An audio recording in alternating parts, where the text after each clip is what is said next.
see the hand here, so let's have a close up. So the thumb has a little fold and it should press somewhere right here of the other person. Okay, so let me show it properly. Somewhere here there should be a slight fold and it should be straight. If you see my fingers, if you see the other person's fingers, it completely covers my palm. I cannot keep it straight like this. This is not appropriate. It should hold the hand. And what about the movement? So when I shake hand, not more than 3 times or 4 times, it's absolutely fine. You just can't hold the hand and not move. Just a little bit of shake is fine, and the shake cannot be left to right. It should be up and down only. All right. Other aspect. Now what do I do with white, please? What do I do with my left hand? Can I touch him here? Definitely not. Can I touch the elbow of the person? Surely not. Since you are the candidate, please do not do all this. In case if I am a supervisor and he is my direct reportee and I want to appreciate, I am giving an award, I say good job done. That's perfectly fine. But otherwise, I am not supposed to touch him. Second point, I cannot keep my hand inside my pocket and shake hand. I cannot check message on my phone and shake hand. Lot of people I have seen, they do not really follow the right rule.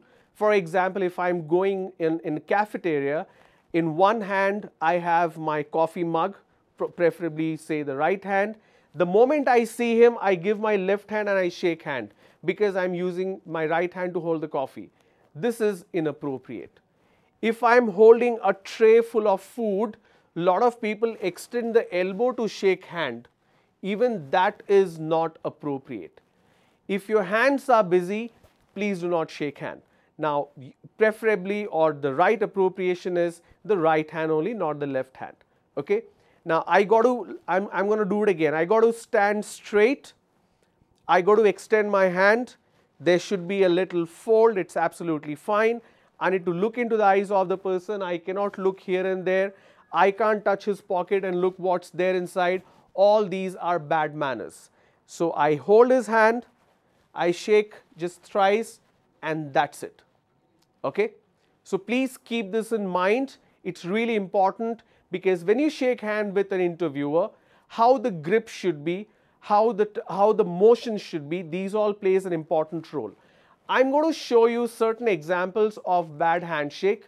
This is the first one on your screen. So Mr. Shrikant, is my volunteer, is going to be the interviewer and I'm going to be the candidate. Okay. So when the interviewer is shaking hand, if I give just tip of my fingers, this is not appropriate at all. I cannot just give tip of my finger and shake hand. All right. For example, the interviewer is extending his hand to shake hand, but I am giving only my fingers. This is definitely not appropriate. The second one on your screen, what you see, this is pretty popular in college atmosphere, in school atmosphere. For example, I meet the interviewer or any other person in an official atmosphere and I shake hand like this and I do this. All this is absolutely wrong. Please do not do that. So when I shake hand, it has to be absolutely appropriate. I cannot use this, I cannot use this. These are not allowed. All right. The third one on your screen, if you pay closer attention, here there is a display of strength by the other person.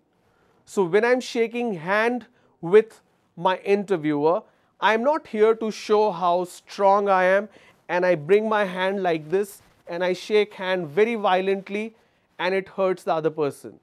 Please don't do that. The idea is not to show how strong your grip is. Now, how the grip should be? The strength of the grip should be equal between two people. It cannot be like really soft, but at the same time it cannot be strong like a sugarcane crushing machine. Please don't do that. All right. The fourth one, what you see here, is usage of the other hand. Now, when I shake hand with the interviewer, if I use my left hand to cover the palm, it's a sign of respect. In certain cultures, it's acceptable.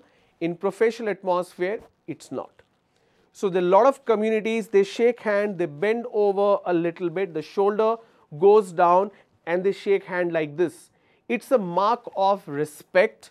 At the same time, it's considered not appropriate in an interview because it shows that you are being submissive and not assertive. All right. So, please do not use your left hand to cover the palm of the person. All right. Now, moving on to the next one. This is a fist pump, a lot of people engage in. My interviewer wants to shake hand with me, but instead of shaking hand and I do this, that no, I want to do this. So, please avoid it. It should be an appropriate handshake. I cannot use my fist to fist pump the person. All right. The next one, if you see, it is exactly like fourth one, but not completely. The left hand is used, but in the fourth one, I covered the palm of the person, but in this one, I put the hand on top. Now, when I do this, is it appropriate? Actually, it's not. I am not supposed to put my left hand either to cover the palm or to put it on top. The reason is when you put your hand on top, that means there is some secret you have shared with the person and you don't want that person to share it with anybody else. All right. So, in an interview atmosphere, there is no such situation that's going to happen. Even if you do, it's considered inappropriate. So, let's move on to number 7. This is called a dead fish handshake. Like you see on the screen, a dead fish basically means lifeless.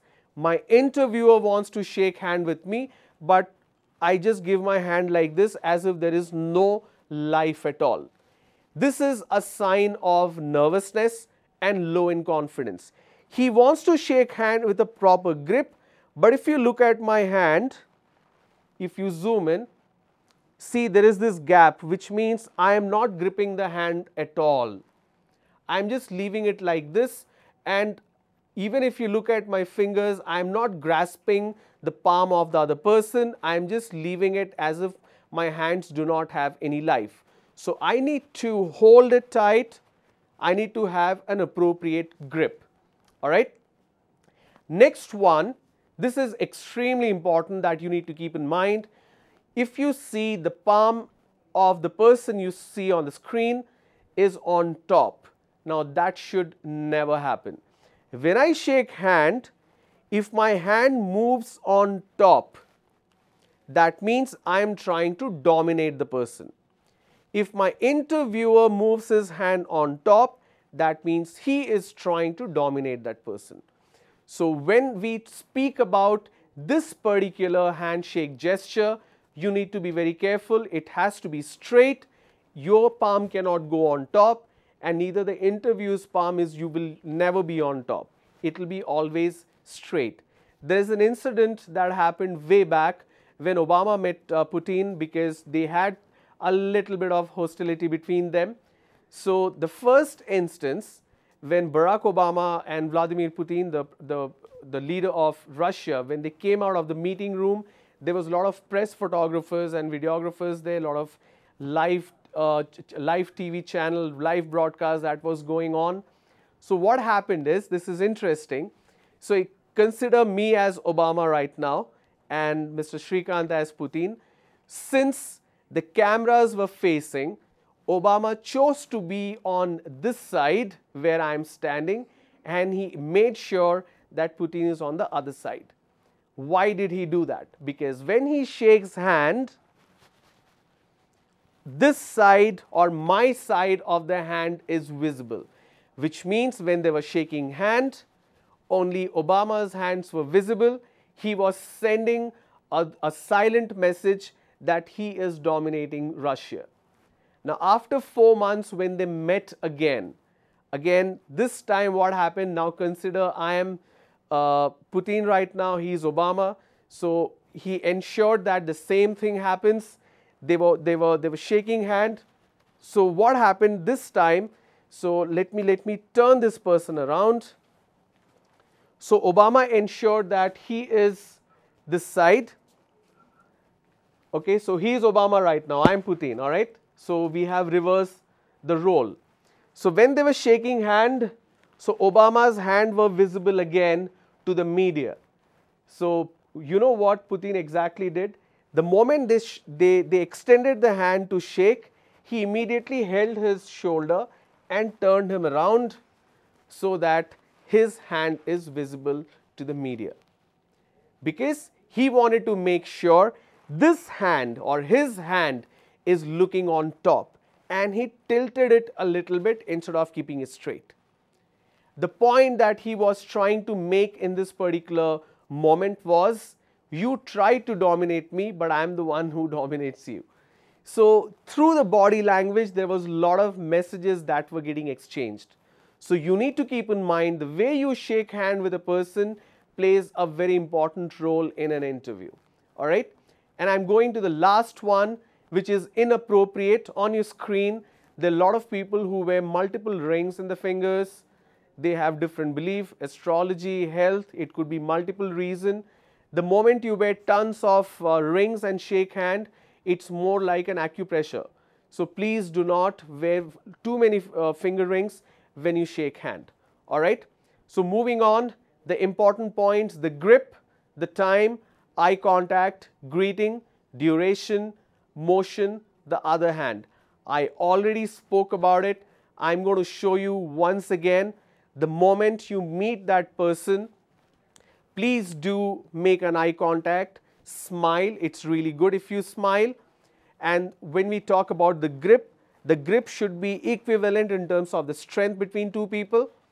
My fingers, it cannot be just left like this with gaps. It has to be a proper grip. There cannot be a gap between the fingers. Please keep that in mind.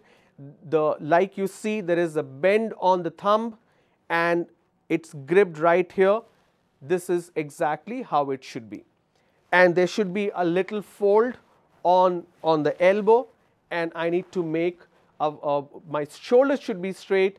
I need to make an eye contact. I can greet, good morning, good afternoon, smile, thank you, that's it. And what do I do with my left hand? Not to touch the elbow, not keep it in my pocket. All right. Thank you, Mr. Shrikant. Thanks for your help. So these are the aspects that you need to keep in mind. Please make a note of these points on your screen.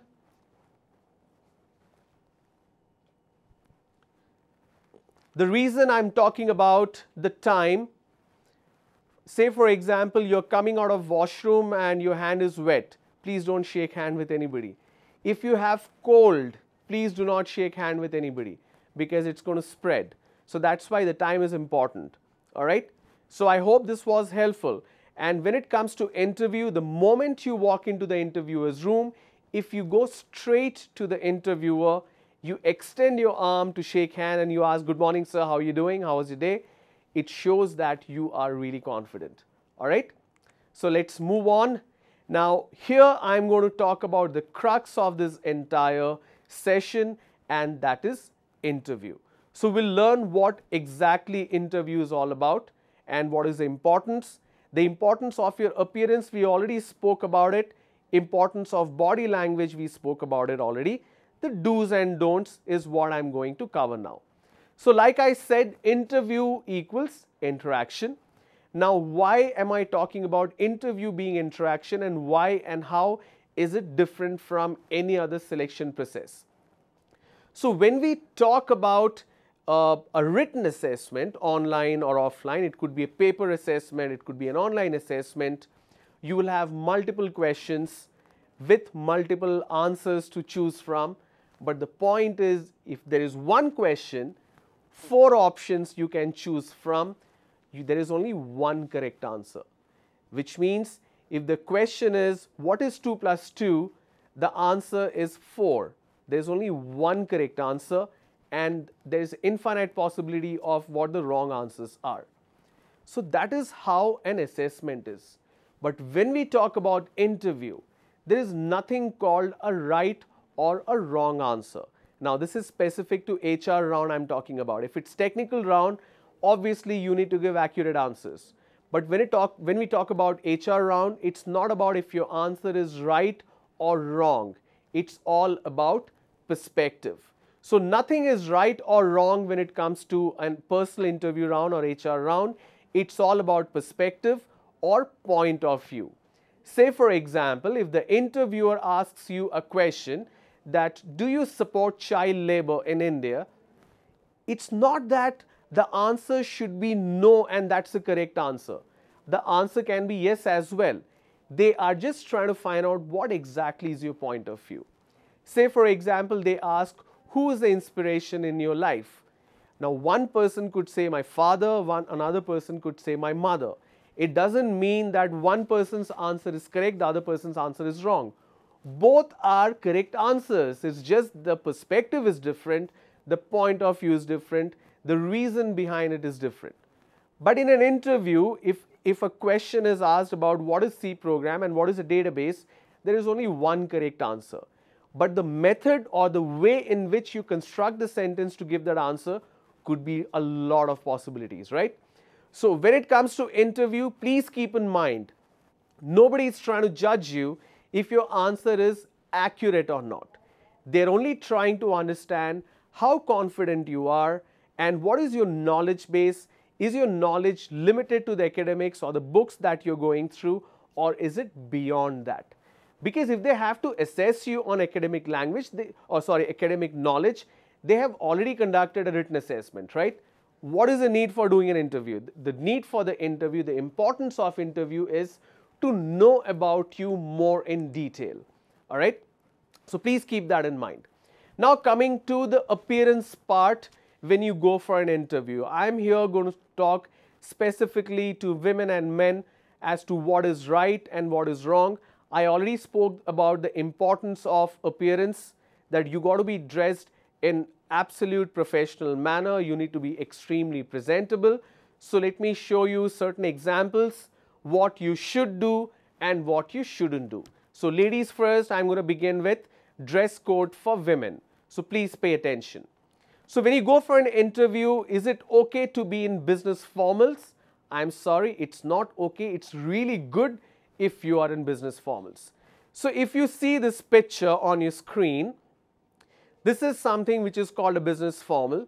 You could be wearing a top with a blazer or a jacket and a skirt, or a trouser, shirt and a blazer or a suit.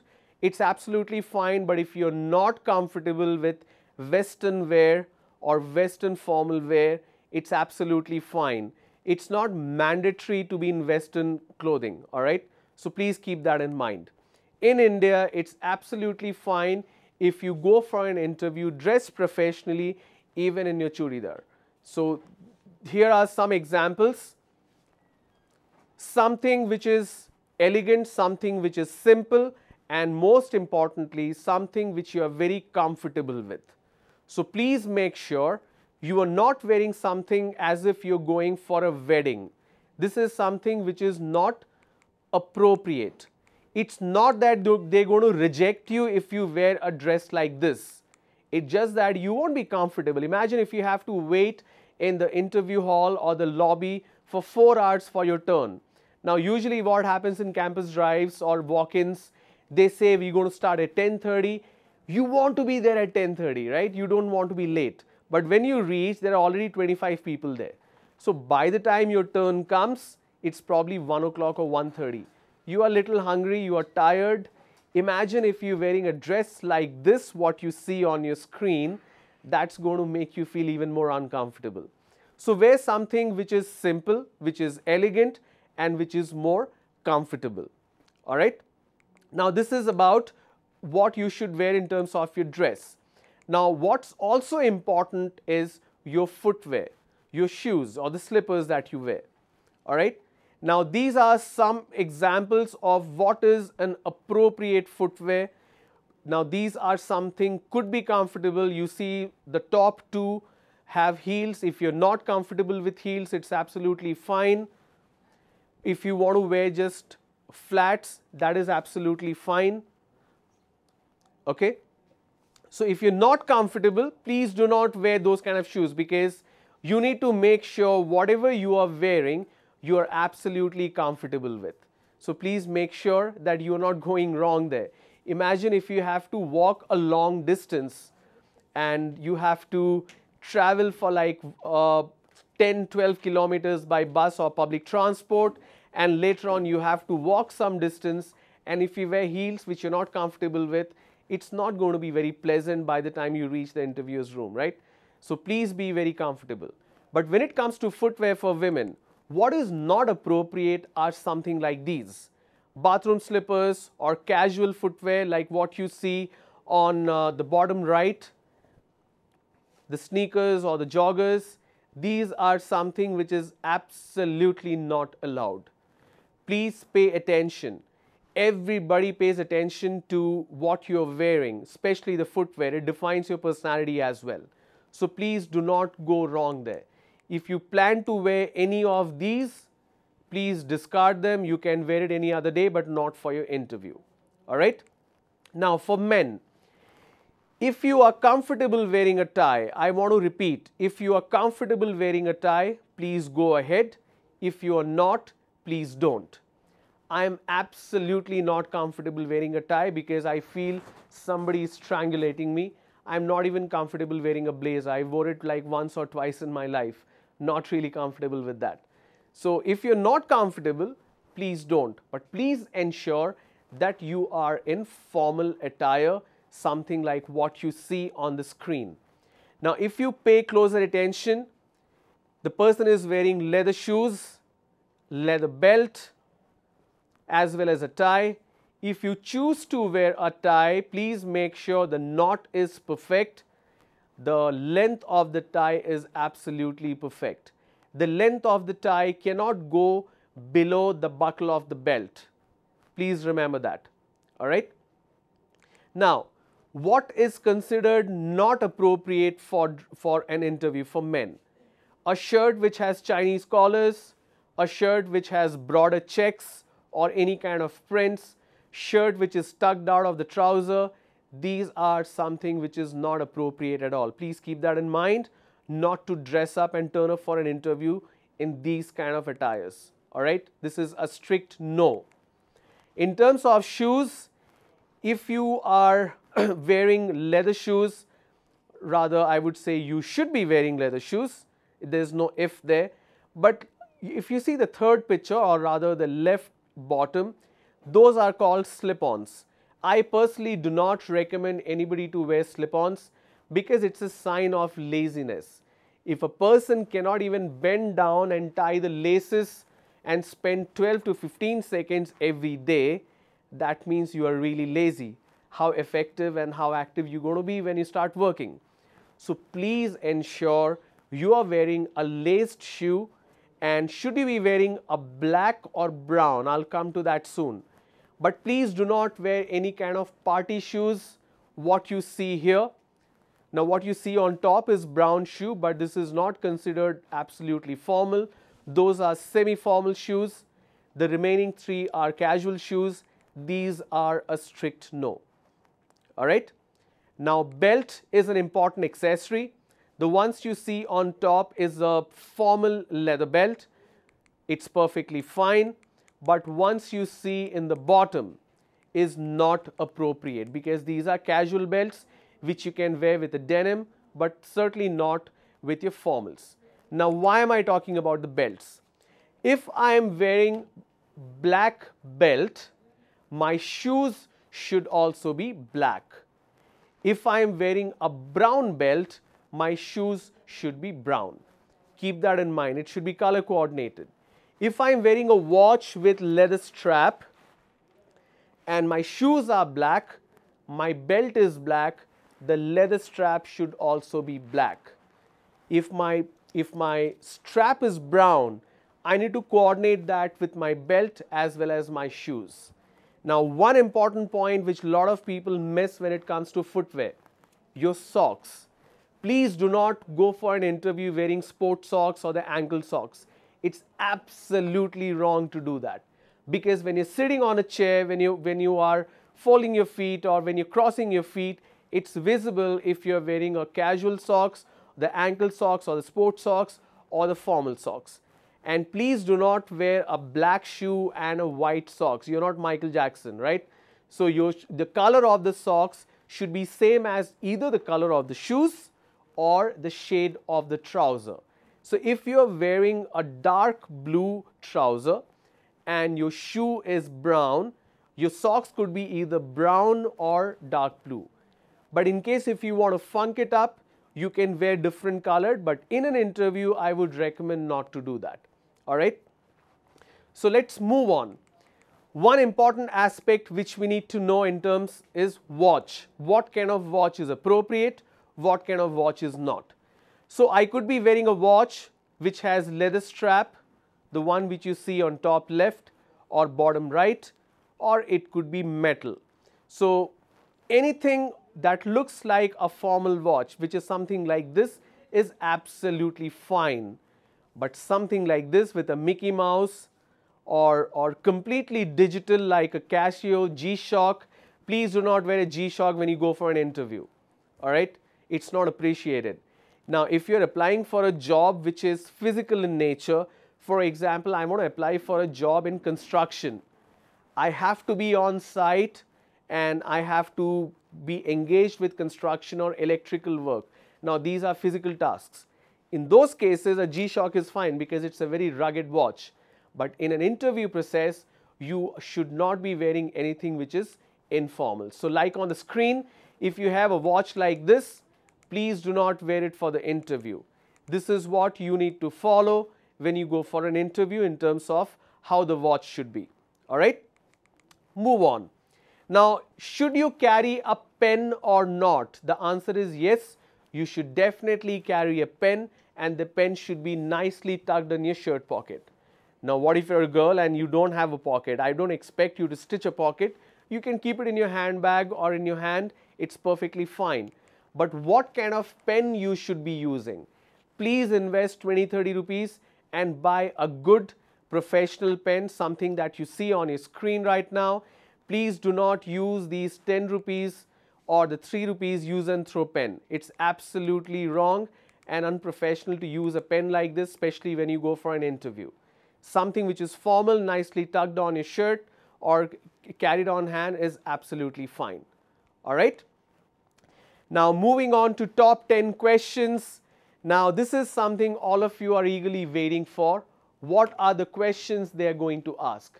Now the best I can do in this session is I can tell you what kind of questions they will ask and why do they ask these questions. Now usually in training what we have seen or I have observed, trainers come and talk about they will ask this question, please give this particular answer. Now what happens is everybody gets trained and everybody answers in a similar fashion. So if I'm an interviewer and I'm interviewing 200 people and everybody is answering the same way, do you think I'm going to appreciate it? I'm going to get bored with the 9th or the 10th person itself. It's like you go for lunch and there is a buffet spread available and every dish is exactly the same. The question will be then why did you even have a buffet? You can just serve it right, just one dish. That's exactly what happens when we interview. If every candidate is giving exactly the same answer or the same manner or same fashion, obviously the chances of rejection is very, very high. But in this session, what I'm going to talk about is what are the top 10 common questions they ask, why do they ask these questions, and what is an appropriate answer. I will give you possibilities of appropriate answer.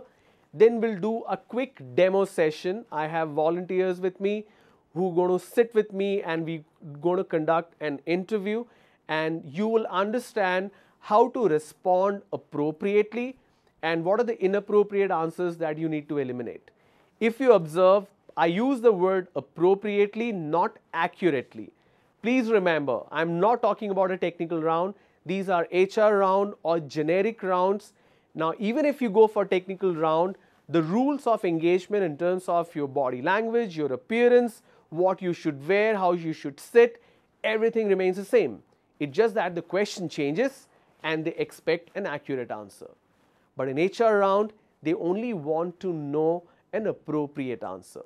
So we'll quickly take a look at that. We'll take a quick break. We'll come back with top 10 common questions that they ask in interviews and what is considered as an appropriate answer. And then we'll do a quick demo and help you understand it better. If we look at the possibility of an interactive session, I still need to figure the logistical aspects. So if it's possible, we'll do it. If possible, we'll probably have a telephonic round with whoever is calling in. All right. I will let you know if it's going to happen and what time that's going to happen. Stay tuned. We'll take a quick break. Go refresh yourself. Come back. I'll see you in 5 minutes. Thank you.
the answer should be. So you should also answer.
Welcome back to the session. We took a little bit of time because we had to change the setup.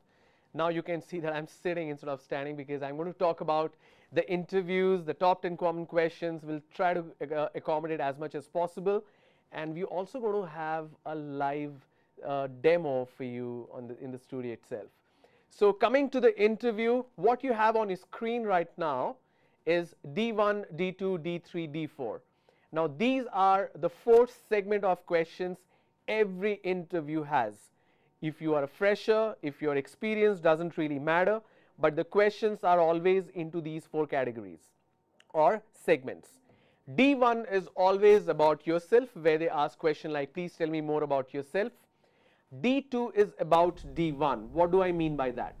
Say for example, in an interview, when they ask, tell me more about yourself, and the question, the answer is, you're talking about your education background, you're talking about your hobbies, you're talking about the projects that you did, and one of the hobbies that you mentioned is, I like watching informative programs on National Geographic or Discovery. Now the next question would be, why do you like watching these kind of programs? Or say for example, you say that my hobby is reading books, and the question is, what kind of books do you read, or who's your favorite author? Now when the question is about an answer of D1, that becomes D2. What do we mean by D3? D3 is a question which is absolutely unexpected. You cannot rehearse, you cannot practice for a D3 question. Say for example, as an interviewer, I'm asking a very random question that you had been living in India for such a long time. Now since 2 years or 3 years, the whole Swachh Bharat campaign has picked up. What do you think is the role of government versus people in the society? Who plays a bigger role? Now you cannot expect these questions. The reason an interviewer asks these questions is, number one, to see the flow of the thought process, because every candidate, 100% of the candidate, they come very, very rehearsed, that the first question will be, tell me more about yourself. Second question will be about your project, about your hobbies, about your strength. Why do you want to join this company? Why should we hire you? What is your salary expectation? Those are common questions. I'm not denying that. But there will also be a question which you cannot expect. The idea is to take you away from a script, take you away from a practice, and see how you behave in an environment which you do not expect. Because when you join an organization, you will be trained, but you cannot be trained on each and every scenario or each and every situation that you're going to encounter. You should be prepared to respond to situation which you cannot really expect. All right. So that's why these D3 questions are extremely important. D3, they're also asking these questions to see how well you can speak. Are you effective in communicating? Do you get nervous? Are you able to answer appropriately or not? And D4 is a shift between D1, D2 and D3. For example, while you're answering question on Swachh Bharat, suddenly the interviewer stops you and says that, I'm sorry, what was your score in second year? They ask this question to see if you are able to shift between 2 or 3 segments. Are you able to concentrate and immediately shift your focus? Because when you're working, you're writing an email, suddenly your extension phone rings and somebody is asking a question. You get a chat that, can you please help me with this particular code or this particular invoice? You will have multiple situations at any given point of time. How well can you shift focus and multitask? These are the reasons these kind of questions are asked. All right. So I want to begin with the first question. The first most common question rather is, tell me more about yourself, which is the self-introduction round. In this round, they will basically talk about, they want to know what is your name, where are you from, education background in reverse order. What do I mean by reverse order? Basically, I'm pursuing my BCom or BSc or engineering. I need to speak about that first, then I go to intermediate, then I go to matriculation. It's not the 10th, 12th and graduation. It should be reverse order. Now the point to be noted is, the interviewer already has your resume. So I have the resume on hand, and the candidate's name is Srinivas, and I ask, so Mr. Srinivas, please tell me more about yourself. And Mr. Srinivas starts, hi, my name is Srinivas. Now, as I already informed that I know your name, I read out your name, why do you have to repeat it? Now people end up repeating it because they have rehearsed that first question exactly the same way they answer. The idea is to display that you are spontaneous and you can answer these questions in a very spontaneous way rather than a scripted way. So in self-introduction, how exactly you should answer the question? Introduce yourself. If the person has called you by your name, don't repeat the name. Then you should talk about your academic background in reverse order. For example, you are pursuing your BTech or MTech or BSc, BCom. So you can talk about your score of second year and first year. Don't say percentage, always say percent. Then talk about your 12th, then talk about your 10th. Give your family background in a very brief manner. You don't have to expand a lot about your family, because the interview is for you. They're going to hire you. They're not hiring your family members. Talk about your hobbies. Talk about your strength and weakness a little bit. Now let me tell you how it's going to be. Say for example, I say my name is Ron. I'm pursuing my BCom final year. In my second year, I scored 82%. In my first year, I scored 65%. And coming to my family background, my father works in railways. My mother is a housewife. I have a sister. She's pursuing her graduation as well. I'm a person who believes in integrity, because for me, speaking the truth is always beneficial than lying about something. I'm an introvert person. I don't open up to people very quick. And I believe that the trust factor between people is very important when we work, and that is the essence of a good team. But I also have a weakness. I feel a little nervous when I talk in English because I do not really have the practice. I have studied in my vernacular medium. So, and I'm looking forward to this particular job because I want to kickstart my career with an organization that helps me build my skills. All right. So basically I spoke about my name, my education background, very brief family background. I also spoke about my strength, weakness, and I also told them why exactly I want to work in this organization. In just one question, I tried to cover as much as possible. So how the answer should be, like I have shown on the slide on the screen right now, please. My name is whatever the name is. I live in Hyderabad or Vijayawada, Vizag, whichever the place is. I have completed my whichever course, in which year, it's very important if you have completed already. I live with my family of 3 members. My father is a railway employee, my mother is a housewife. I have a sister who's pursuing her first year, and that's it. If you do not want to speak about your strength, weakness, hobbies, it's fine. But if you speak about it, it's good. So please take a note of what you see on your screen. This is going to be important. While you're taking down these notes, I'll quickly have my volunteer ready for a live demo session. All right, take like 15-20 seconds, make a note of this, and we'll quickly do a demo.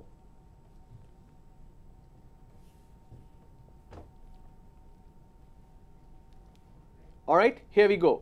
So I have Miss Monica with me. She is a volunteer for me today, and she's going to be the candidate who's looking for a job.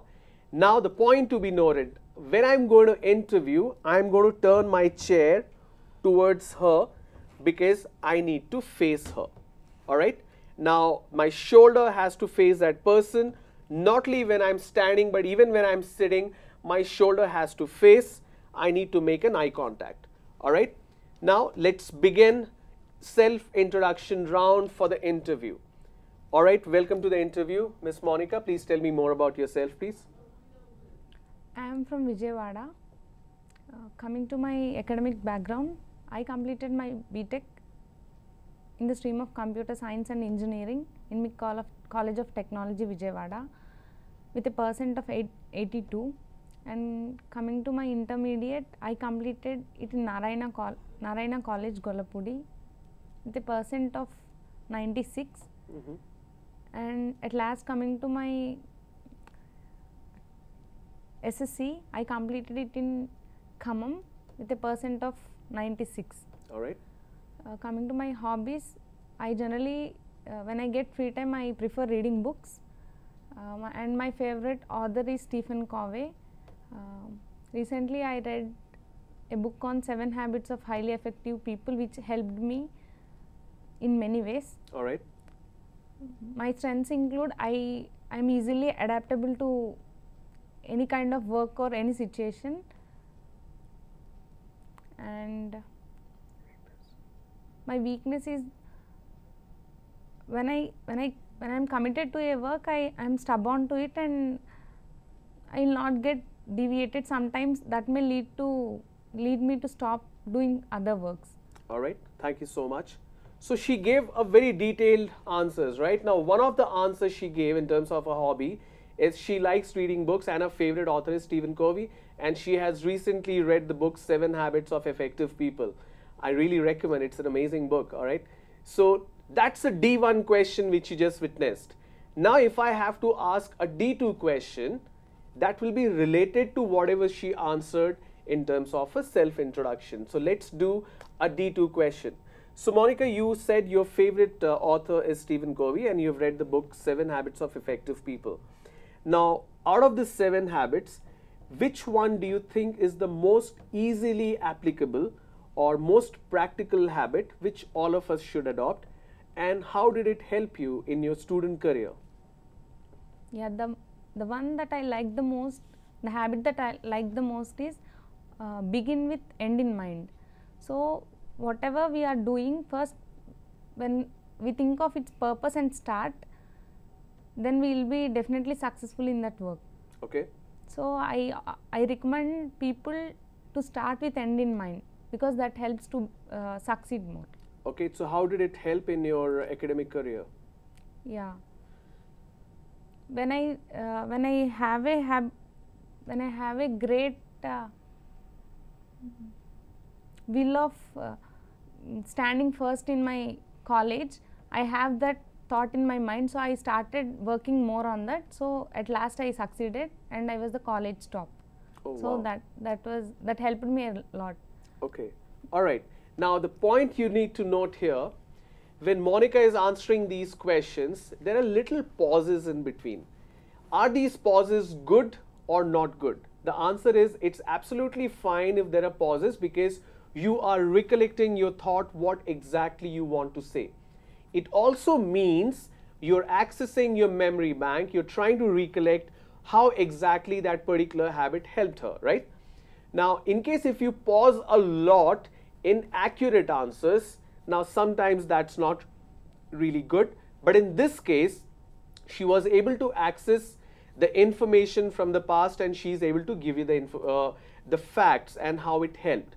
Another point to be noted is, when I asked which habit helped a lot and why do you recommend, she not only explained what the habit was all about, but she also said how it helped. Now that is an important point you need to know. You need to be sure that you are giving additional information without being asked for. Say for example, if an interviewer is asking a question, who is your inspiration in life, and you say my father, you also need to say why your father is your inspiration. Don't wait for the interviewer to ask why is your father your inspiration. No, you need to anticipate that question and you need to provide the answer proactively. All right. Now moving on to question number 2. Now this question is basically about your hobbies. They may ask, they may not ask. They will definitely not ask if you include this as a part of your self-introduction.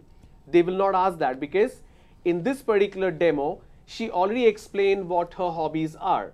So obviously the interview is not going to ask that question, right? But in case if they do not ask, if it's not answered in the introduction, they may ask, please ensure you talk about a hobby which is really a hobby. Now, when you say something as a hobby, you have to have complete knowledge about it. Otherwise, you just do it for time pass. So please don't mention those kind of hobbies.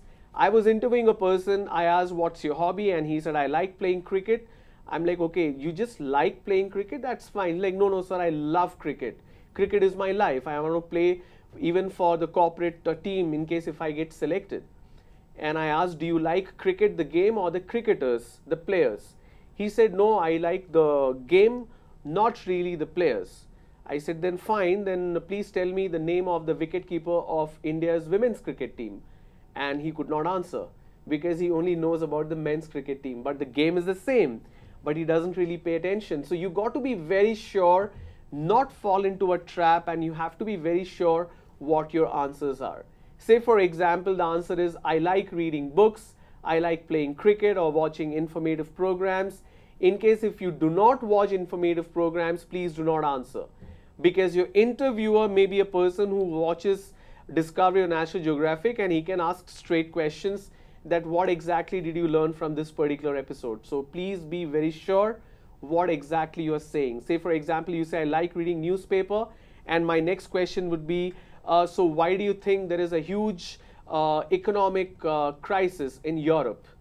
Now you will say, no sir, I didn't read that. Now that's a part of everyday's newspaper. You are supposed to know it. So please be very sure. Don't use hobbies like, I like watching movie songs in television or YouTube. I like chatting with my friends. I like browsing Facebook in my free time. Please do not use that. It may be your hobby, but using these in an interview is not appreciated. It's not right. All right. Moving on, question number 3. What are your strengths? Now please remember, your strengths are something which helps an organization. For example, my strengths are hard work, dedication, integrity, adaptability, teamwork. You can pick any one of these and you can say this is my strength.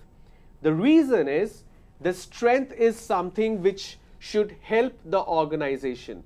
The strength is something that helps build the organization or build the team. So you got to be very sure as to how your strength is helping the team. If you say my strength is I can lift 50 kgs, sorry, that's not going to help the organization. So please make a note of these points.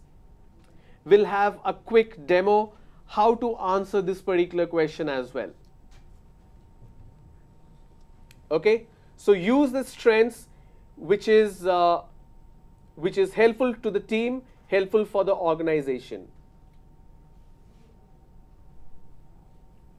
All right. All right, let's begin. So Monica, thanks for the answer on introduction. I'm really pleased that you actually have read a very good book. So what your strength is, you did speak about certain strength, but I want to know more in detail. And how do you think that's going to help you in your professional career? I believe in teamwork. Because when we than working as an individual, when we work in team, I always believe 1 + 1 is always greater than 2. That means team synergy, which gives wonderful results. So during my project, I was a team leader. I came across some situations where I cannot handle my team, where I worked on it, and later I managed my team, and by following this team synergy, and the results were fruitful. So I believe in teamwork. In a team, you will always not have members who are favorable to you. Some of the members may not be motivated enough, may not be hardworking enough, they may not have aspiration, doesn't matter. You have different kind of people in teams. So would you like to have such members in your team in order to know how to deal with them, or would you say, I don't want such people in my team? Because you spoke team synergy. So my question is, what exactly team synergy means to you and how it's helpful in a team? I will definitely want those kind of people in my team where I can first suggest them to involve in the work. Later on, if they're not pleased with my suggestions, I'll continue with my work so that work will not get disturbed. Okay, so and as a team leader, what is your role to bring these members up the learning curve? Yeah, I told the importance of my project to them thrice. Later on, they were okay with my suggestions and all. They were good and the project was successful. Wow. All right. Thank you. So teamwork is what she has used as one of her strengths. So you have these multiple strengths listed, right? So when we talk about these strengths like hard work, dedication, for example, I'm a hardworking person. I believe in giving my 100%. Dedication basically means till the work is done, you're not going to relent. Integrity means building the faith, building the trust factor. In case if something is wrong, I will not stop myself from telling someone that this is wrong. If something wrong is expected from you, you will plainly deny and decline to do that. Adaptability means flexibility. Everyday situation or the scenario in office is not going to be the same. It's going to keep on changing. Today the client wants something, tomorrow they will want something else. They would probably want you to work in a different time zone, doesn't really matter. But how adaptable you are. So when you say I'm adaptable, I understand, then I do mold myself as per the situation. So these are the aspects that helps the organization. All right. Now, since we speak about strength, we also got to speak about weakness. Here we are not talking about personal weakness. Here we are talking about certain weakness which may harm the team. But in an interview, you got to be very careful that these weaknesses are actually not a weakness, it's a strength. So you do the word play, you play with the words, and you diplomatically answer these questions in terms of what your weakness is to display actually these are your strength but may seem like a weakness. Say for example, if I pick one of these examples on the slide, I feel nervous when I have to interact with group of people. Now it's not really weakness, it's just that you never had much of an opportunity to speak to strangers. You had been interacting with your friends and classmates, so it's fine. So you can use that as a reason. So my weakness is I feel nervous when I speak to new people because I never got an opportunity beyond my interaction with my professors, my faculties and my friends and classmates. That's why when I go to a different place, when I speak to newer people, I feel a little nervous. Actually, it's not a weakness. It means you want to explore and you want to learn. The second one I've mentioned here is straightforward attitude. Now, why is it a weakness? Sometimes if I'm straightforward, sir, so I end up giving a very straight answer which the other person may or may not like.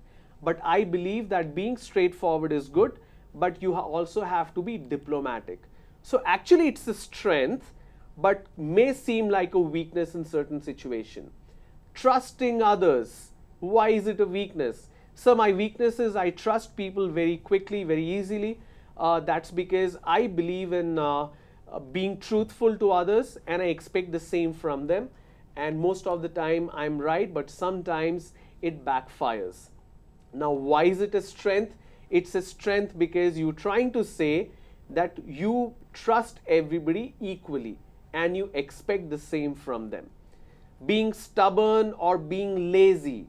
Now, stubborn is actually sounds like a negative or a weakness, but it also is a strength. You need to use examples to prove that it is actually a strength but looks like a weakness. Say for example, sir, one of my weaknesses, I'm very stubborn. When I was doing my project, I had my friend's birthday celebration and I was very stubborn to finish my project work and only then I will go for the birthday party. And since there was a power cut, I could not finish the project on time and I missed my friend's birthday and she was extremely upset and angry. Just because I was stubborn that I will finish the work and only then go, she was upset. So I think I need to be little flexible there. But to an interviewer, it means if a task is given to you, you will finish it, only then you will relent, you will go. Till then, you will not give up. So actually, it's a positive factor, it's a strength. The last one is laziness. So one of my weaknesses is laziness. That's because if I don't like to do something, if somebody is forcing me to do it, I feel very lazy and I take a lot of time to even start. That's also a strength because it means if you're not convinced about something, if you're not sure about something, you rather not do it. That means if I hire you for my organization, I cannot force you to do something without your complete understanding. I need to explain the context, I need to explain the importance, only then you will do it. So it looks like a weakness, but actually it's a strength. All right. Now, common question, why do you want to work for this company or this organization? Now this question basically means you need to speak about the strength of the organization, the good things about the organization. For example, what the organization means to you, how will the organization help you build your career. These are the two important points that you need to talk about when the question is, why do you want to work for this organization? All right, so we're going to have a quick demo again to help you understand how to answer this question. All right, so Monica, thank you for staying on. So now that you are there for the interview, I'm very keen to know what exactly you're expecting from this organization. Why do you want to work here? First and foremost thing that I expect from this company is I need a professional growth. I am interested in testing, and this company is good in that way. So I want to improve those skills and excel in career, so that it helps for the organization also. I made a groundwork about this organization, and I found some excellent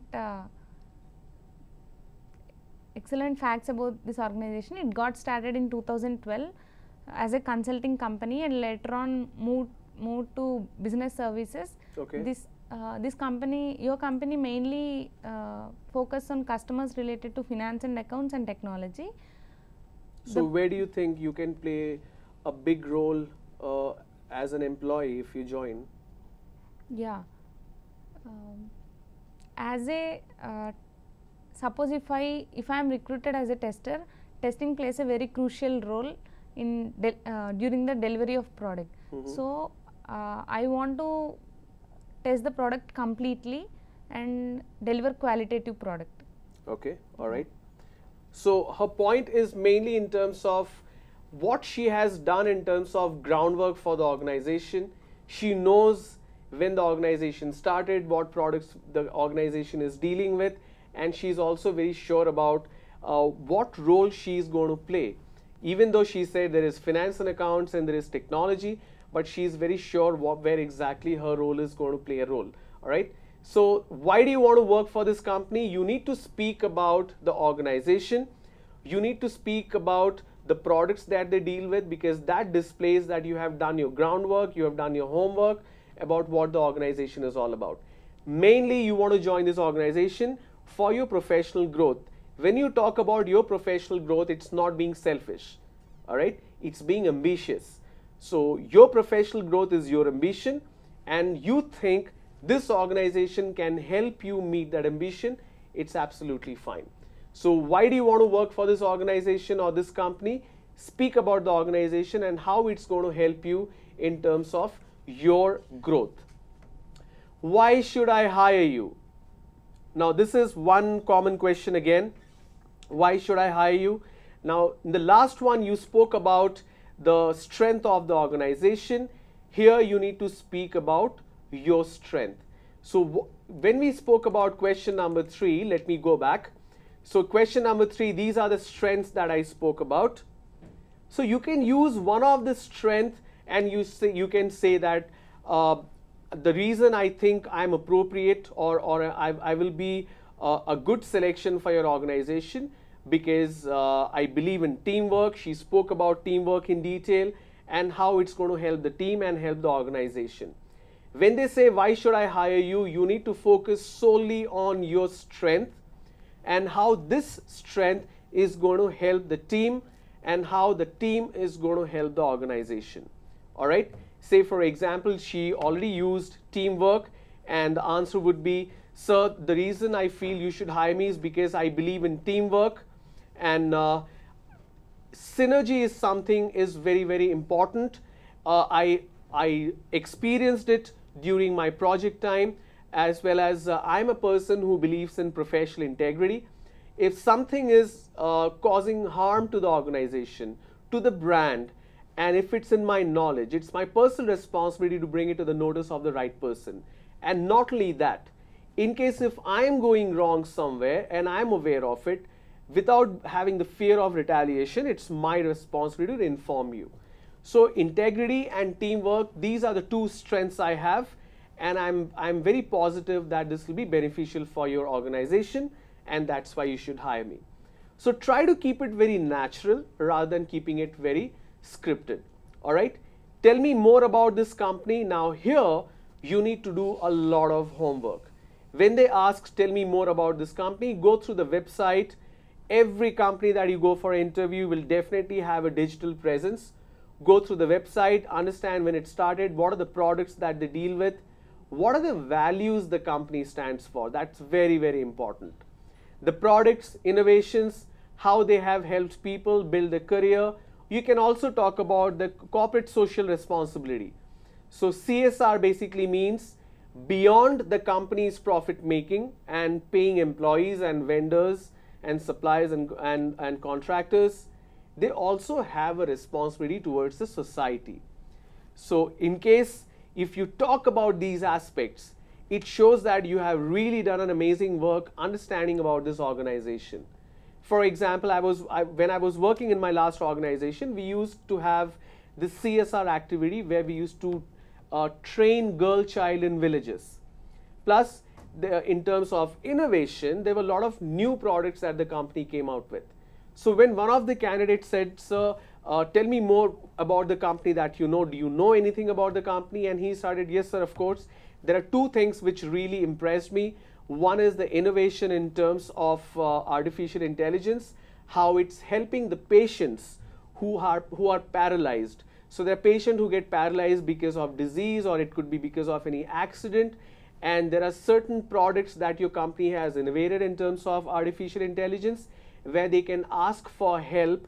They can send an SOS through the phone, through gestures, and that was really amazing, sir. And in terms of the help that you provide in the society for girl child, especially in villages, I read about it. I also like to teach children. In my free time, I teach children in my locality. So if I get an opportunity to work with you, I would love to be part of this particular initiative where you help poor kids or girl child in rural areas. When you answer like this, it shows that you are very, very prepared, you have done all the groundwork, and you know what exactly you're looking for. All right. The next question, why are you aspiring for this job? There is a difference between why do you want to work for this company, why should we hire you, and why are you aspiring for this job. Here you need to explain your career goal. It could be short term and long term. You need to explain your zeal to build skills. You want to work on a specific area. You want to work, say, on testing and QA. So you can talk about the competency you want to build. That, sir, I know a little bit of manual testing, but I want to learn more about automotive testing. I know how important that role is. I know how significant it is in terms of product development. So I want to be a part of this organizations because it gives me an opportunity and skills to learn these platforms. Talk about your short-term and long-term goal. Short-term is something we want to achieve in 2 years.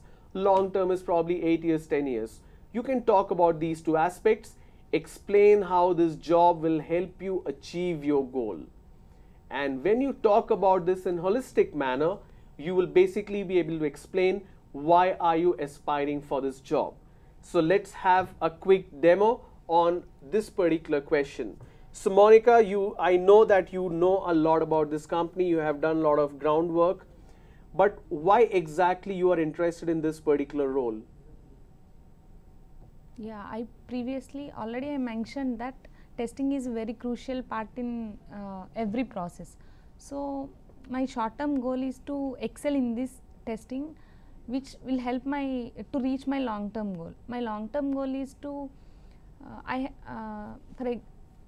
in my locality, I have seen farmers facing problems in order to use the tools which are separate. So I thought of I have an idea of integrating all those tools so that it helps farmer make their work easy.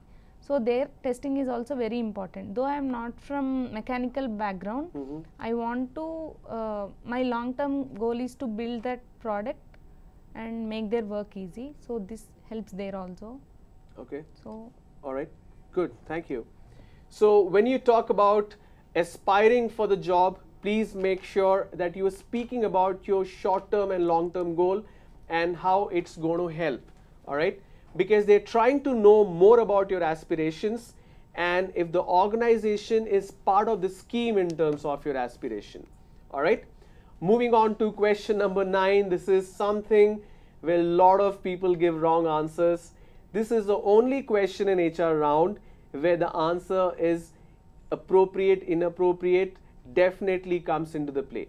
And the question is, what is your salary expectation? When they ask this question, please, please, please, for God's sake, please do not mention any number. As a fresher, you are in no position to demand any specific amount of money because your knowledge is limited to curriculum that you have gone through for 15 or 16 years. You do not have much of practical knowledge. You may have gone to some training institute in various cities, learned or done some live projects which may or may not be a fact, because I know a lot of people submit projects which is actually not done at all. So please be very sure as a fresher, if you're a fresher, please do not quote any amount. That's a big mistake or crime that people commit. So what exactly you're supposed to do? Never quote an amount, speak about your focus on your career and state the reason why you would accept the company's policy with regards to the salary package designed for freshers like you. So your answer should be more in terms of, sir, as a fresher, I do not have much of practical knowledge. My knowledge is limited to theoretical aspect. Right now, my focus is mainly on gaining skills and learning. And I'm very sure your organization has policies in terms of salary structure for freshers. I would love to accept that, but I don't think I can quote any specific amount because I'm not in a position to ask for that.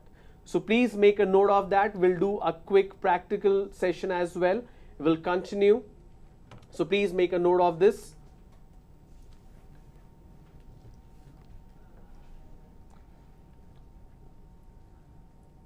All right, so please remember, you're not supposed to quote an amount. So Monica, thanks for answering the last question. So what is the salary expectation and how soon can you join the organization, and what is the salary that you're expecting in your mind?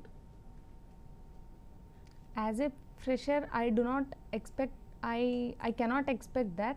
You don't want salary? I want salary, but Okay. according to company's norms, anyway company will decide some amount for us. So my focus is mainly on the subjective knowledge that I am going to get in this organization and my growth. But you still have some amount in your mind, right? No. You don't? No. So you're okay with whatever the company decides in terms of the policy for freshers? Definitely they'll pay for us based on the work we are delivering. Mm-hmm. So that's fine. Based on my work, they'll pay me. Okay. So you don't have any specific amount in mind. You may have given interviews in other companies as well. So you know what is the salary structure. You're okay with that? But not with this organization, right? All right. Okay. All right. Thank you. So salary and amount, please do not quote, because as a fresher, you're not expected to mention any amount at all. Okay. And the last one, what are your career goals? Here you need to speak about your short-term and long-term goal. In the practical demo session, you saw how, for example, Monica wants to build some technology, some intervention that's going to help farmers. It could be mechanical, but she wants to build her competency in those areas. Your short-term goal is usually 2 to 3 years. For example, I want to learn a particular skill. I want to be really good at it. Your long-term can be, I want to apply these skills for an innovation. I want to innovate a product. I want to have my own team. I want to have my own organization, own company. It's absolutely fine. A lot of people think when you go for an interview, you should not speak about you want to have your own organization. It's absolutely fine. You can be an entrepreneur. But please be realistic in terms of your career goals.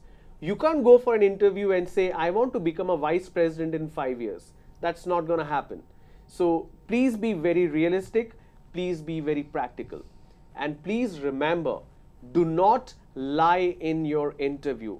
Lying is a crime in an interview, and interviewers will automatically know if you are stating the fact or not.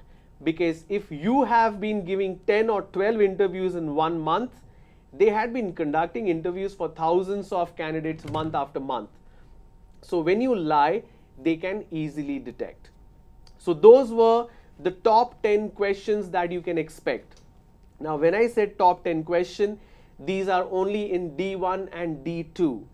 D3 is something which you cannot expect, you cannot predict. So please be prepared. And remember, in an interview, they are not judging you on how great your pronunciation is or how great your grammar is. They're just trying to figure out that, are you confident? Are you able to translate your thought process into speech, into something which is comprehensible? Are you getting nervous? Being nervous is absolutely fine. Remember that. Because when you are nervous, you will never be overconfident. But if you're overconfident, that's a bad news. So please be confident. If you're a little nervous, it's absolutely fine. But please don't be overconfident at all. Do not lie, and please smile, and your posture should be something which should be very confident. If I'm sitting on a chair, I cannot recline and move my hands, and I can't answer like this. Okay? I need to sit very professionally, look into the eyes of the person. Now, in terms of eye contact, if I have more than one interviewer, I need to look at each one of them in periodic way, but not like a lighthouse, but in a very natural way. Okay? So we spoke about the dress code, we spoke about the do's and don'ts, we spoke about body language, we spoke about what exactly you should avoid when it comes to your attire. It could be things that you're carrying like a pen or a watch, what you wear, that is also important. I spoke about the importance, I spoke about various aspects of your body language, your gestures. Then we spoke about top 10 common questions that you can expect in an interview. So I'm very hopeful this is going to be helpful. I thank my volunteers for today, Mr. Shrikant and Ms. Monica. I thank the camera person here, the production team, and more importantly, AP State Skill Development Corporation. They had been doing these programs for more than 2 years now. And I know, as a matter of fact, it's just not hundreds of students getting benefit out of it. It's thousands of students who are getting benefit out of it, because it's not always possible to pull everybody into a classroom and make them go through trainings, right? So when we broadcast this through MANATV, which is doing a wonderful job here in terms of education, they are carrying these programs, these messages to lakhs and lakhs of students across the state of Andhra Pradesh, and helping students bridge the gap in terms of what they have and what they need. And when I say what they need, means what the companies are looking for. The best part about this program is, if you have missed it, if any of your friend has missed it, you can certainly go to YouTube and watch it again. So please do refer to this program again and again. MANATV Amravati, there are a lot of such programs which is ongoing. There are a lot of programs which is already there. You can just search and get whatever you need.